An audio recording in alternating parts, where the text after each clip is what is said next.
Hello बच्चों, कैसे हैं आप सब। आई होप आप सब अच्छे होंगे।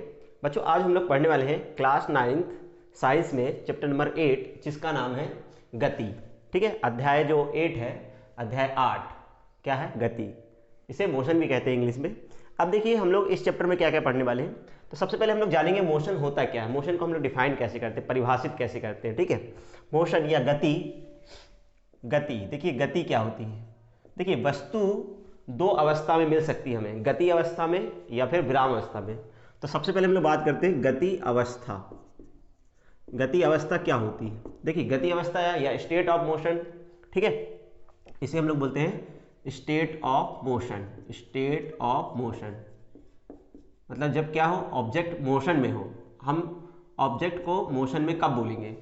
ठीक है, अब देखिए मोशन का मतलब यहाँ पे क्या है। अगर कोई वस्तु, जैसे जनरली हम लोग देखते हैं हमारे दैनिक जीवन में या डेली लाइफ में, कार चलती है ना, पक्षी उड़ते हैं, बर्ड्स फ्लाई करते हैं, है ना, कार चलती है, हम भी कभी कभी चलते हैं, है ना, बस ट्रक जो भी है, वस्तुएं क्या है, कुछ वस्तुएं चलती हैं, कुछ रुकी होती है ना।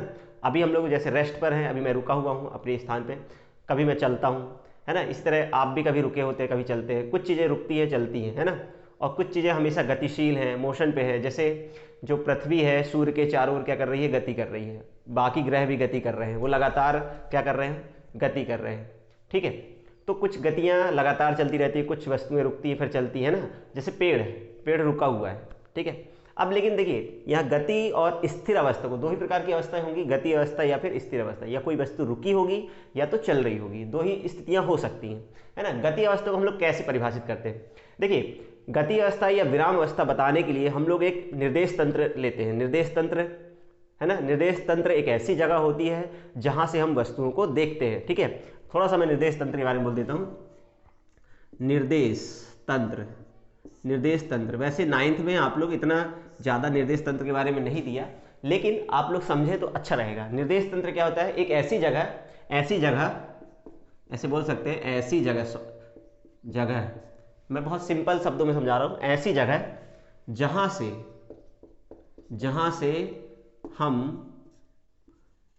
से हम वस्तु की गति का अवलोकन करते हैं, अवलोकन या अध्ययन करते हैं। ठीक है, ऐसे सिंपल भाषा में समझें, अध्ययन करते हैं। ठीक है, उसको अपन क्या बोलते हैं? निर्देश तंत्र, फ्रेम ऑफ रेफरेंस बोलते हैं, निर्देश तंत्र। ऐसी जगह जहां से हम वस्तु की गति का अवलोकन करते हैं, अध्ययन करते हैं, जहां से हम देखते हैं वस्तुओं को। ठीक है, तो ऐसा जनरली हमारा जो निर्देश तंत्र है, सामान्यतः अगर दैनिक जीवन में हम लोग बात करें, या जो हम लोग जनरली, है ना, सामान्यतः है जो हम लोग निर्देश तंत्र यूज करते हैं, वो होती है हमारी पृथ्वी, है ना। हमारे लिए, हम पृथ्वी पर हैं तो इसलिए हमारा जो निर्देश तंत्र है वो पृथ्वी है। ठीक है, हमारा निर्देश तंत्र क्या है? हमारा निर्देश तंत्र क्या है? निर्देश तंत्र जो है वो पृथ्वी है। हम लोग सभी वस्तुओं को पृथ्वी के सापेक्ष ही देखते हैं।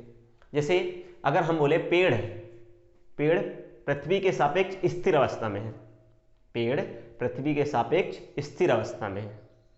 ठीक है, वो हमेशा, बिल्डिंग, कोई भी मीनार है, बिल्डिंग है, वो पृथ्वी के सापेक्ष स्थिर अवस्था में है। कुर्सी, चेयर, है ना, जो कुर्सी है वो भी पृथ्वी के सापेक्ष स्थिर अवस्था में है।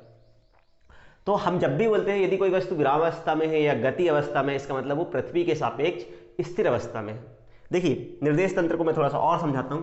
जैसे हम लोग बात करें पृथ्वी के सापेक्ष पेड़, है ना, पेड़ हो गया, बिल्डिंग हो गई, सब क्या है? स्टेशनरी है। मैं इसको ऐसे समझाने का प्रयास करता हूं। जैसे अगर हमारी पृथ्वी है, यहाँ पे हम लोग हैं पृथ्वी पे, पृथ्वी और ये सूर्य हो गया, ठीक है, सन, ये अर्थ है। तो अगर हम लोग बात करें पृथ्वी के सापेक्ष पेड़, बिल्डिंग, ये सब क्या है? स्टेशनरी है, रुके हुए हैं। लेकिन अगर हम लोग बात करें सूर्य के सापेक्ष, अगर हम निर्देश तंत्र सूर्य को माने, हम सूर्य पे चले जाएं, वैसे जाना पॉसिबल नहीं है, हम लोग वहां जाएंगे तो धू धू करके बनने लगेंगे, जलने लगेंगे, हम लोग समाप्त हो जाएंगे, जल जाएंगे, है ना, बहुत ताप है इसका। मान लेते हैं किसी भी तरीके से आप पहुंच गए सूर्य पे और सूर्य से देख रहे हैं। अगर हम लोग सूर्य पे जाके पृथ्वी पे देखें, पृथ्वी को देखें, तो पृथ्वी क्या है? गतिशील है, वो सूर्य के चारों ओर गति कर रही है। इसके कारण पृथ्वी के अंदर जो भी वस्तुएं हैं वो सब क्या है? गतिशील हैं, गति में है। ठीक है, तो इसका मतलब अगर हम बोलेंगे पृथ्वी के अंदर जो भी वस्तुएं होंगी, पृथ्वी के अंदर पेड़ है, पेड़ कैसा है, पेड़ गतिशील है, किसके सापेक्ष, सूर्य के सापेक्ष। अगर हमारा निर्देश तंत्र सूर्य है, हम सूर्य से वस्तु को देख रहे हैं, अवलोकन कर रहे हैं, तो पृथ्वी में जितनी वस्तुएं सब गतिशील हैं, पेड़ भी है, बिल्डिंग भी है, सब क्या है, गतिशील हैं सूर्य के सापेक्ष। लेकिन वहीं हम पृथ्वी पे आ जाएं तो पृथ्वी पे अगर हम लोग आ जाते हैं तो पृथ्वी के सापेक्ष बिल्डिंग, ठीक है, मीनार विरामावस्था में है, पेड़ विरामावस्था में है, लेकिन सूर्य के सापेक्ष बोलेंगे तो वस्तु क्या है, गतिशील अवस्था में है। बात समझ में आ रही?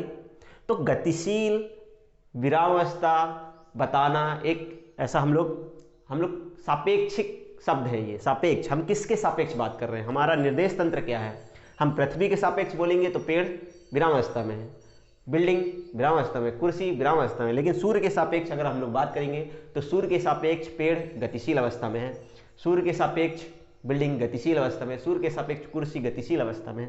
तो गति अवस्था को परिभाषित करने के लिए हम लोग निर्देश तंत्र का उपयोग करते हैं, और हमारा निर्देश तंत्र पृथ्वी होता है, इसलिए हम हर वस्तु को पृथ्वी से ही देखते हैं। इसलिए हमारा निर्देश तंत्र पृथ्वी है, तो हम लोग पृथ्वी के सापेक्ष ही बात करते हैं। यदि हम बोल रहे हैं पेड़ स्थिर अवस्था में है, इसका मतलब पेड़ पृथ्वी के सापेक्ष स्थिर अवस्था में हो। आई होप आपको निर्देश तंत्र थोड़ा सा समझ में आया होगा। बाकी इसके बारे में डिटेल में आप 11th में पढ़ेंगे निर्देश तंत्र के बारे में, ठीक है। अभी मैंने थोड़ा सा बेसिक बताया, अब परिभाषा लिख लेते हैं, ठीक है। तो गति अवस्था की परिभाषा क्या हो जाएगी, यदि कोई वस्तु समय के साथ अपनी स्थिति को नहीं बदलती है ना, पृथ्वी पे है वो, और वो समय के साथ अपनी स्थिति को नहीं बदल रही है, वो अपने स्थान को चेंज नहीं कर रही है, अपनी स्थिति को बदल नहीं रही है समय के साथ, समय बढ़ता जा रहा है बट स्थिति नहीं बदल रही। पेड़ है ना, जो हमारे घर के पास पेड़ है वो कल भी था, परसों भी रहेगा और आज भी है ना, आज भी है, कल भी था, आज भी है और आगे आने वाले कल में भी वो स्थिर ही रहेगा, वो कहीं नहीं जाने वाला जब तक हम उसको काट के अलग ना करें, ठीक है। ऐसी चेयर है, अगर चेयर रखी हुई है तो यदि हम उसको मूव नहीं करते हैं, एक स्थान से दूसरे स्थान पे नहीं ले जाते हैं, तो वो अपने आप नहीं जाएगी, ठीक है, तो वो स्थिर अवस्था में रहेगी। तो हम लोग जो परिभाषित करते हैं गति अवस्था को, कैसे परिभाषित करेंगे, यदि कोई वस्तु समय के साथ अपनी स्थिति को नहीं बदलती है, अगर बदलती है तो वो गतिशील अवस्था में है, और यदि वो समय के साथ अपनी स्थिति को नहीं बदल रही है तो विरामावस्था में है, ठीक है, ठीक है। यदि कोई वस्तु ठीक है, यदि कोई वस्तु समय के साथ, ठीक है, समय के साथ अपनी स्थिति को नहीं बदलती है, ठीक है, नहीं बदलती तो विरामावस्था में, और बदलती है तो गति अवस्था में कहलाएगी। यदि कोई वस्तु समय के साथ अपनी स्थिति को लगातार, है ना, लगातार बदलती रहती है, तो यदि कोई वस्तु समय के साथ अपनी स्थिति को बदलती रहती है तो उसे गति अवस्था में कहते हैं, तो वस्तु को गति अवस्था में कहते हैं, तो उसे गति अवस्था में कहते हैं। किसे, वस्तु को, वस्तु गति अवस्था में, ठीक है। ये गति अवस्था की परिभाषा हो गई। दूसरा हो गया विराम अवस्था।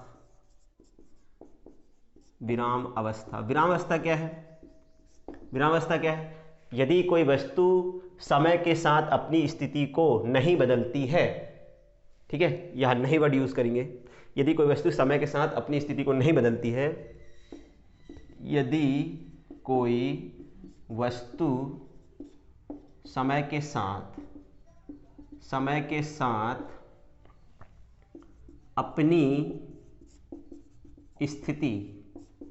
को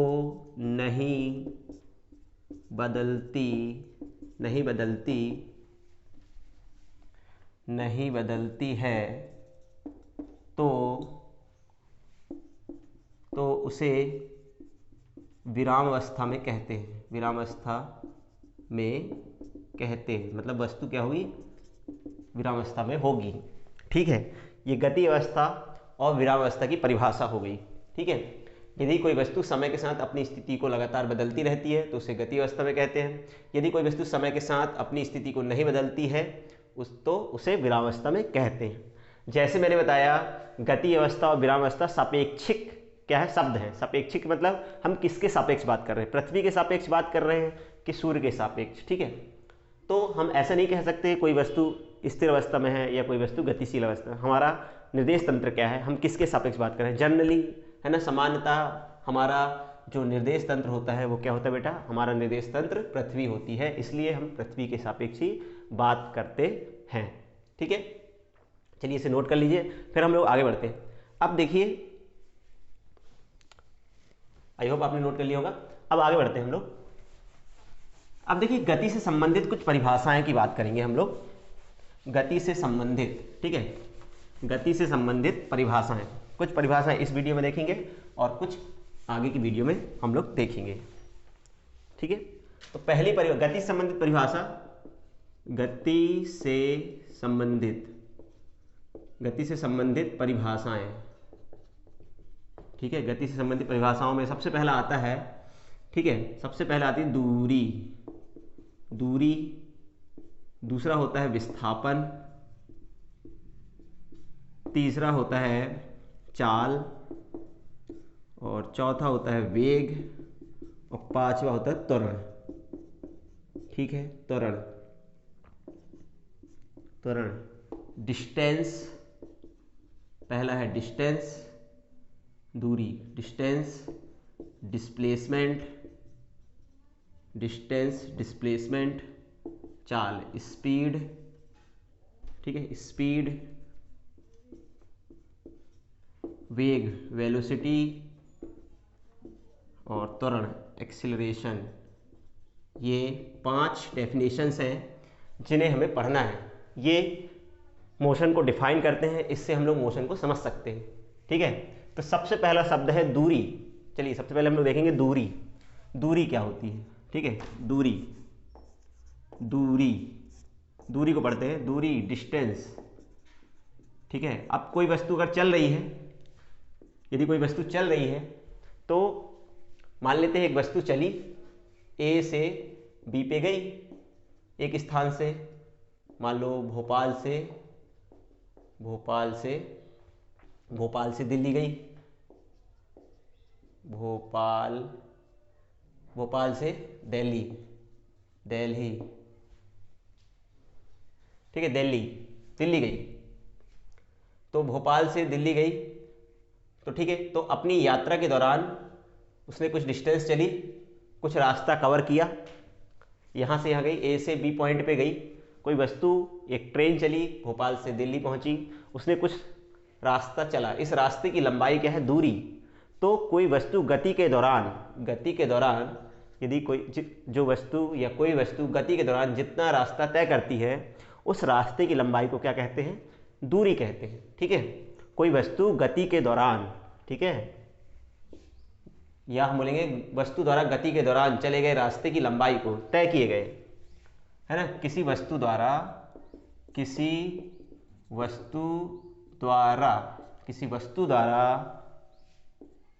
गति के दौरान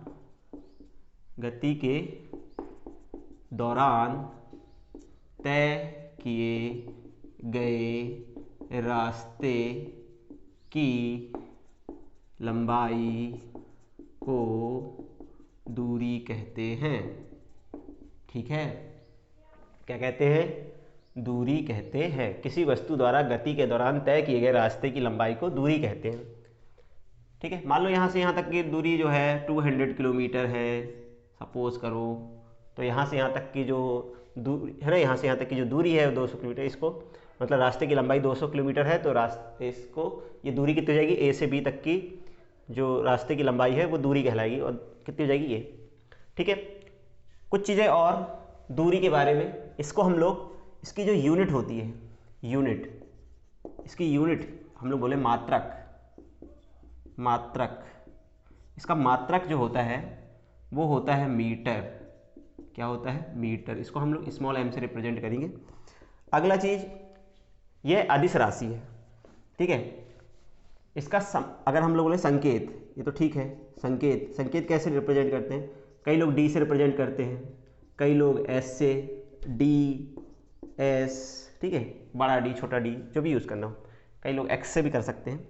दूरी को डी या एस से प्रदर्शित करते हैं। ठीक है, यह अदिश राशि है,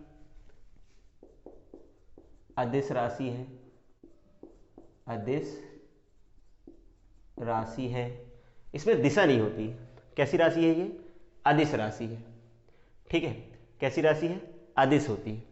और अगर हम लोग बात करें मतलब इसमें दिशा नहीं होती है दूरी में, अदिश राशि है, ठीक। दूरी कैसी राशि है, अदिश। ये कभी ऋणात्मक नहीं होती है, सदैव धनात्मक होती है, सदैव धनात्मक होती है। कौन, दूरी। दूरी सदैव धनात्मक होती है, कभी भी ऋणात्मक नहीं होती।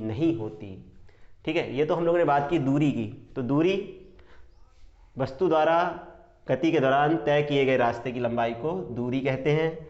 ठीक है, इसका मात्रक मीटर होता है, संकेत डी या एस यूज करते हैं हम लोग। अदिश राशि है, सदैव धनात्मक होती है। ठीक है, चलिए अब हम लोग बात करते हैं विस्थापन की। ठीक है, दूसरा जो हमारी डेफिनेशन है वो है विस्थापन। क्या है, विस्थापन। ठीक है, विस्थापन या फिर डिस्प्लेसमेंट। चलिए समझ लेते हैं डिस्प्लेसमेंट क्या है। तो विस्थापन क्या होता है, देखिए मान लेते हैं हमारे पास सिटी ए से बी तक जाने के लिए कई रास्ते हैं। एक रास्ता ऐसे है, एक रास्ता ऐसे है, एक रास्ता ऐसे, तीन रास्ते हमारे पास। एक रास्ता ये हो गया, एक रास्ता ये हो गया और एक रास्ता ये हो गया। ठीक है, मान लेते हैं ये वाला रास्ता 8 मीटर का है, ये वाला 11 मीटर का है और ये वाला जो है वो 6 मीटर का है। तीन रास्ते हैं, सिटी ए से बी तक जाने के लिए हमारे पास तीन रास्ते हैं, या स्थान ए से बी तक जाने के लिए तीन रास्ते हैं। ठीक है, सबसे छोटा रास्ता जो है 6 मीटर का है। तो ए से बी तक या ए और बी को मिलाने वाली जो सरल रेखा है उसकी लंबाई, या ए को बी से जोड़ने वाली या ए से बी तक का सबसे छोटा जो रास्ता है मिलाने वाली रेखा है, उसकी जो लंबाई है वो 6 मीटर है। ठीक है, 6 मीटर है। सिटी की बात कर रहे हैं तो किलोमीटर मान लो, और क्या। अभी तो मान लेते हैं 2 पॉइंट है ए और बी। ठीक है, सिटी नहीं बोलते हैं, 2 पॉइंट है ए और बी। इस यहाँ से जाएंगे तो 8 मीटर का, यहाँ से जाएंगे तो 6 मीटर का और यहाँ से यहाँ तक जाएंगे तो 11 मीटर का।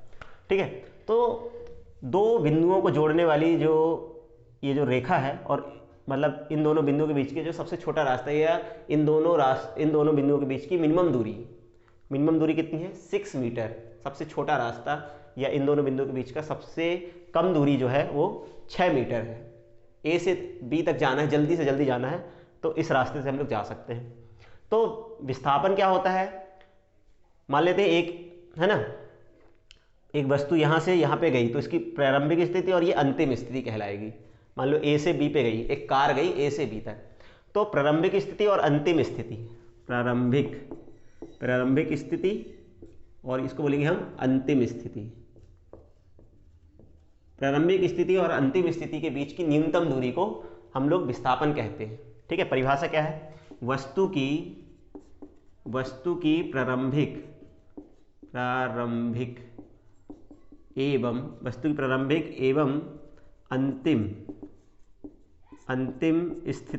एवं अंतिम स्थिति के बीच की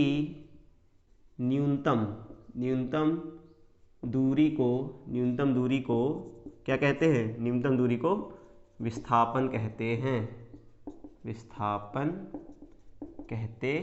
हैं। वस्तु की प्रारंभिक एवं अंतिम स्थिति के बीच की न्यूनतम दूरी को विस्थापन कहते हैं। ए से बी तक की न्यूनतम दूरी कितनी है, 6 मीटर। ये भी दूरी है, लेकिन न्यूनतम दूरी जो कहलाएगी वो 6 मीटर और वो विस्थापन होगी। ठीक है, अच्छा इसका मात्रक बात करें, इसका भी मात्रक मतलब हम लोग कैसे मापते हैं, मात्रक जो हम लोग यूनिट यूज़ करते हैं, मात्रक जो होता है वो होता है मीटर। इसका भी मात्रक क्या है, मीटर। इसको भी हम स्मॉल m से रिप्रेजेंट करते हैं। संकेत की बात करें तो संकेत, अगर हम लोग बात करें विस्थापन का जो संकेत होता है वो S वेक्टर यूज़ किया जाता है। इसके ऊपर एरो लगाते हैं। ठीक है, एरो मतलब वो वेक्टर को दर्शाता है। वेक्टर मतलब यह सदिश राशि है, यह सदिश राशि। देखिए भौतिकी में या फिजिक्स की अगर हम बात करें तो 2 प्रकार की राशियां होती हैं, सदिश राशि और अदिश। सदिश राशि क्या होती हैं, जिनमें परिमाण एवं दिशा दोनों होते हैं। ठीक है, और अदिश क्या होते हैं, केवल क्या होता है, केवल परिमाण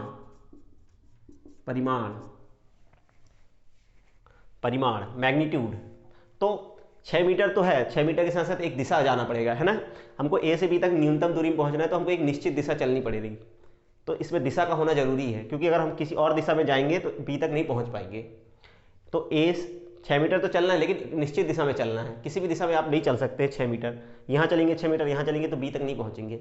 इसलिए इसमें परिमाण तो है 6 मीटर, परिमाण हो गया 6 मीटर। चलना एक निश्चित दिशा होगी, मान लो हमें पश्चिम से पूर्व की ओर जाना है ना, पश्चिम से पूर्व की ओर जाना है 6 मीटर, तब हम पहुँचेंगे बी पर। किसी और दिशा में चले जाएंगे तो नहीं पहुँचेंगे। इसलिए यह सदिश राशि है, ठीक है। ऐसी राशि है जिनमें परिमाण के साथ साथ दिशा होता है, ठीक है। इसमें दिशा नहीं होती।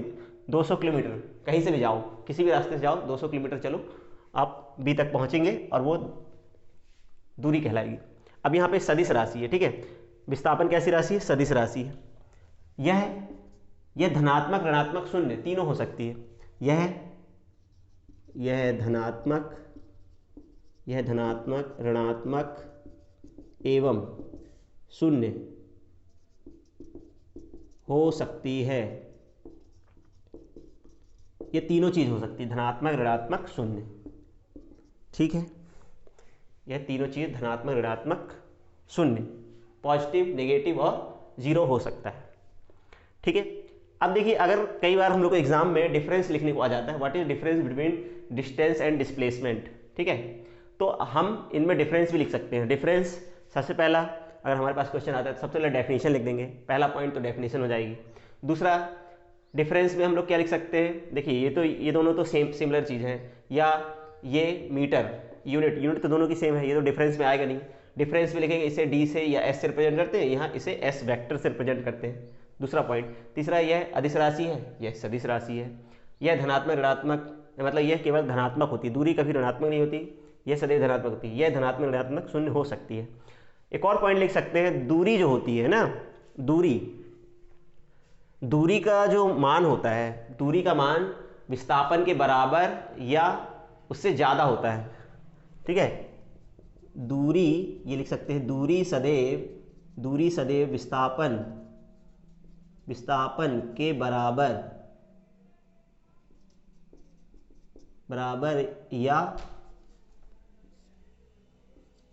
या उससे ज़्यादा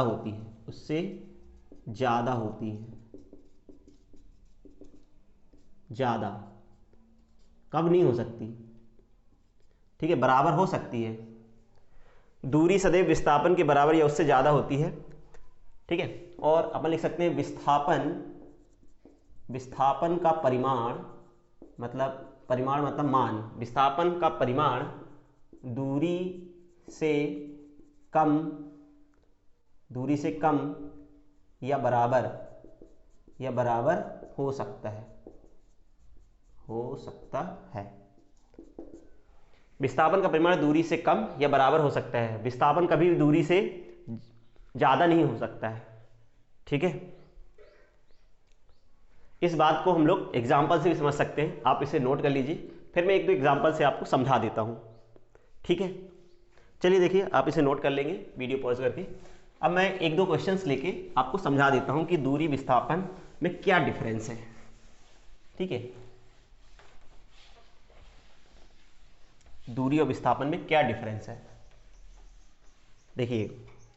मान लेते हैं हम लोग ए से बी पे गए, बी से सी पे गए, सी से डी पे गए, सी से डी पे, डी से ई पे गए, ठीक है। ये दूरी 3 मीटर, ये दूरी 4 मीटर, ये 3 है, ये 4 मीटर है, ठीक है। हमें ए से ई तक में, क्वेश्चन है ए से ई तक में दूरी एवं विस्थापन बताइए। विस्थापन बताना है, कितना होगा। ए से हम लोग ई तक गए, ठीक है, पॉइंट है हमारे पास। तो इस केस में दूरी कितनी होगी, मान लेते हैं 3 मीटर, 4 मीटर, 3 मीटर, 4 मीटर, ठीक है। तो हमको ए से ई तक गए हैं, तो ए से ई तक में जब हम गए तो यहाँ पे दूरी कितनी हुई, ठीक है। दूरी कितनी होगी बता सकते हैं, ए से ई तक में। तो दूरी की बात करें तो दूरी तो जुड़ेगी, 3 मीटर यहाँ गए, 4 मीटर इधर गए, 3 मीटर इधर गए, 4 मीटर ये, तो कितना हो गया 3 + 4 + 3 + 4 कितना हो गया, जोड़ दो सबको, 3 + 4 7 + 7 कितना हो गया, 14 मीटर। विस्थापन की बात करें तो विस्थापन जो आएगा बेटा, विस्थापन क्या होता है, ए इनिशियल प्रारंभिक स्थिति और अंतिम स्थिति के बीच की न्यूनतम दूरी, ये निकालना पड़ेगा। तो थोड़ा सा हम लोग यहाँ पे ये 3 है ये 4 है तो यहाँ पे पाइथागोरस प्रमेय लगाएंगे, है ना। इस समकोण त्रिभुज है, ये समकोण त्रिभुज में ए सी का वर्ग बराबर ए बी का वर्ग प्लस बी सी का वर्ग, 3 का वर्ग प्लस 4 का वर्ग 9 + 16 25, तो ए सी का वर्ग, तो ए सी बराबर वर्गमूल 25, तो आ जाएगा ये 5 मीटर। ठीक है, तो ये जो आएगी ये 5 मीटर, तो ये भी 5 मीटर होगा। तो विस्थापन जो हो जाएगा वो ए सी प्लस सी ई, 5 मीटर प्लस 5 मीटर, ये हो जाएगा 10 मीटर, है ना। दूरी 14 मीटर और विस्थापन कितना है, विस्थापन कितना हो गया, 10 मीटर, है ना। एक और एग्जांपल ले सकते हैं हम लोग। मान लो हम लोग एक बॉल को ऊपर फेंके, बॉल को हमने ऊपर फेंका, एक बॉल को, ये 5 मीटर हाइट तक गई, मान लो 15 मीटर हाइट तक गई, ए से बी पे गई और बी से वापस ए पर आ गई, लौट आई। तो इस केस में दूरी और विस्थापन कितना होगा, है ना। एक वस्तु को हमने ऊपर फेंका, वो ए से बी पे गई 15 मीटर और वापस आ गई, ठीक है। तो कितना चली दूरी, दूरी कितनी होगी, पहले वो ए से बी पे गई और बी से ए पे आई, तो दूरी होगी 15 मीटर प्लस 15 मीटर, तो कितना हो गया, 30 मीटर। अब विस्थापन की बात करें, विस्थापन कितना होगा, हम 15 ऊपर को मान लो प्लस मान रहे हैं, तो प्लस का 15 और नीचे जब आए तो माइनस का 15, तो कितना हो गया, 0 हो गया 0। तो ये हो गया हमारा, क्या हो गया, ये विस्थापन 0। तो जब अगर वस्तु की प्रारंभिक और अंतिम स्थिति एक ही होती है तो विस्थापन कितना होता है, 0 होता है, ठीक है। अगर वस्तु जहां से चली वहीं पे आ गई, तो जैसे हम एक वृत्त में अगर घूमते हैं, है ना, एक वृत्त में अगर कोई वस्तु घूम रही है, तो जब वो एक वृत्त में घूमती है तो एक वृत्त के बाद या एक चक्कर के बाद उसका विस्थापन क्या हो जाता है, 0 हो जाता है, ठीक है। यदि कोई वस्तु वृत्ताकार मार्ग में घूम रही है तो एक राउंड के बाद मान लो यहां से चली वापस ए पर आ गई, तो एक चक्कर के बाद, है ना, एक चक्कर के बाद मान लो इसकी त्रिज्या r है, तो एक चक्कर के बाद हम बोले तो एक चक्कर के बाद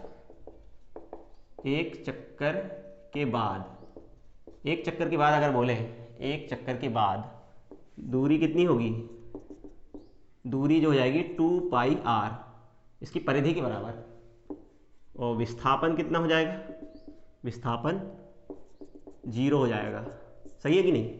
जब हम एक चक्कर लगाएंगे इसमें ए से बी पे जाएंगे यहाँ तक, तो परिधि के बराबर दूरी चलेंगे, परिधि 2πr, और विस्थापन कितना हो जाएगा, 0, ठीक है। ये क्वेश्चंस हो गए दूरी और विस्थापन से रिलेटेड, ठीक है। कुछ क्वेश्चंस मैंने बता दिए दूरी और विस्थापन से रिलेटेड। तो आप लोग को शायद ये समझ में आया हो दूरी और विस्थापन में क्या अंतर है, ठीक है। ये बहुत सिंपल क्वेश्चन होते हैं, आप लोग कर सकते हैं इनसे रिलेटेड क्वेश्चन, दूरी और विस्थापन से रिलेटेड, ठीक। जैसे मान लो हम लोग यहाँ से गए, ए से बी गए, मान लो ये हमारा मूल बिंदु है, ठीक है, मूल बिंदु है, यहाँ से हम लोग चले, मान लो हम लोग ये मूल बिंदु है हमारा, मूल बिंदु से हम लोग चले, यहाँ से हमने यहाँ से मापना स्टार्ट किया है, वस्तु पहले गई 1 2 3 -1 -2 -3, यहाँ पे गए, मान लो वस्तु इधर से गई, है ना, वस्तु इधर से चलना स्टार्ट की, वो इस पॉइंट ए तक गई, फिर वापस लौटी और यहाँ तक गई, माइनस कहाँ तक गई, -2 तक गई, ठीक है। तो अब इस केस में हमारा विस्थापन कितना हुआ, वस्तु का विस्थापन कितना हुआ, वस्तु का विस्थापन, है ना, इस केस में हमारा वस्तु का विस्थापन कितना हो गया, देखिए। अब हम लोग चले यहाँ गए, विस्थापन की बात करें, दूरी तो ठीक है, दूरी कितनी हुई, दूरी हम यहाँ से गए 3 गए और 3 लौटे, 3 गए 3 यहाँ तक 3 लौटे, और इसके बाद हम 2 यहाँ आगे गए, तो कितना हो गया ये 8 मीटर, समझ रहे हैं। हम लोग यहाँ से चले, यहाँ से गए 3 मीटर और वापस आ गए 3 मीटर और वापस यहाँ गए 2, यहाँ तक गए। तो इस केस में हमारा विस्थापन कितना हो गया, कितना हो गया, ये हमारा विस्थापन हो गया 8 मीटर, और सॉरी दूरी हो गई 8 मीटर। अब विस्थापन की बात करें, विस्थापन हम लोग यहाँ से गए प्लस में 3, यहाँ गए +3 और फिर हम इधर आए प्लस में 3, अब वापस लौट रहे हैं -3 और या हम बोले 1 1 2 3 4 5, हम लोग 5 माइनस में गए तो बचा कितना, -2 मीटर, है ना। अगर हम लोग इस तरफ जा रहे हैं प्लस और इधर आ रहे हैं तो हमने यहाँ जब लौटे तो हमने यहाँ से चला 1 2 3, है ना, 3 4 5, तो हम लोग 5 वापस आ गए, 5 माइनस में चले, प्लस में कितना चले 3 और 5 माइनस में, तो इसलिए विस्थापन हो गया। तो देखिए विस्थापन 0 भी हो सकता है, विस्थापन 0 यहाँ पे ऋणात्मक, और यहाँ पे देखिए विस्थापन दूरी से छोटा है। दूरी हमेशा देखिए, दूरी 14 है, यहाँ पे 30 है, यहाँ पे 0 है। हर केस में दूरी विस्थापन से क्या है, ज़्यादा ही है, कम नहीं है, ठीक है। तो विस्थापन जो होता है दूरी से कम हो सकता है या बराबर हो सकता है, इससे ज़्यादा नहीं। विस्थापन 0 हो सकता है, ऋणात्मक हो सकता है ना, और धनात्मक हो सकता है, तीनों चीज़ हो सकता है। लेकिन दूरी हमेशा क्या होती है, धनात्मक। 14 मीटर, 30 मीटर, 8 मीटर, 2πr। तो ये दूरी और विस्थापन में अंतर है, ठीक है बेटा। तो मुझे लगता है कि आपको आज का लेक्चर समझ में आया होगा। मिलते हैं बेटा अगली वीडियो पे, जब तक पढ़ते रहिए, मस्त रहिए।